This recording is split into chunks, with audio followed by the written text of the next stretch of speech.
என்னடா பண்ண? அப்படி என்னடா பண்ணி கிழிச்ச? உன்னு அக்கா தங்கச்சிக்கலாம் அத பண்ண இத பண்ணு சும்மா கதை விடுறீங்க இந்த தம்பிக்கலாம். அப்படி என்னடா பண்ணி கிழிச்சிங்க சொல்லு. என்ன பண்ணி கிழிச்சியாவா? உட்காரு. உட்காருங்க கிழிச்சா. ஐயோ உட்காருங்க.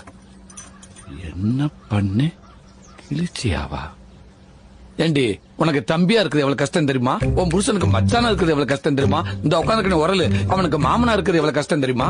உன் மாமியா இருக்காலே மாடர்ன் மனோரமா அக்காக்கு ஒத்தாசா இருக்கலாமே 2 மணி வேலை இழுத்து பிடிச்ச செய்ய வந்தா சம்பளத்துக்கு ஆள் வச்ச மாதிரி ஆளுக்கு வேலை வாங்குறாங்க. நான் தெரியாம தான் கேக்குறேன். எங்க ஆத்தாகரி அவனுக்கு ஒன்ன கட்டி கொடுத்துருக்கால என்ன சேர்த்து கட்டி கொடுத்துருக்காளா? அந்த கூழ்பான இன்னைக்கு இல்ல அவனை எல்கேஜி சேர்த்து விட்டதுல இருந்து 7:30 மணி பள்ளிக்கூடத்துக்கு 5:30 மணிக்கு எழுப்பி விட்டு பல்ல விளக்கி விட்டு ஆய் கழுவி விட்டு குளிப்பாட்டி விட்டு துவட்டி தலை சீவி பவுடர் அடிச்சு யூனிஃபார்ம் பேர்ல சட்டை டவுசர் ஷூ சாக்ஸ் பெல்ட் டை கையில ஒரு பேச்சு லொட்டு லொசுக்குன்னு எல்லாத்தையும் மாட்டி விட்டு குதின்னு குதிக்கிறவனுக்கு குஞ்சு மணியை மாட்டிடாம ஜிப்பையும் போட்டு விட்டு அவனை பள்ளிக்கூடத்துக்கு ஏற்பாடு பண்றதுக்குள்ள என் பாடு பெரும்பாடா இருந்தே. இதெல்லாம் வருது.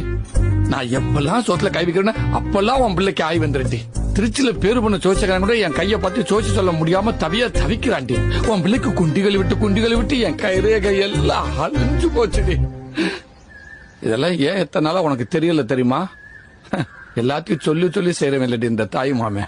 எதையுமே சொல்லாம செய்யறவன் தாண்டி தாய் மாமே.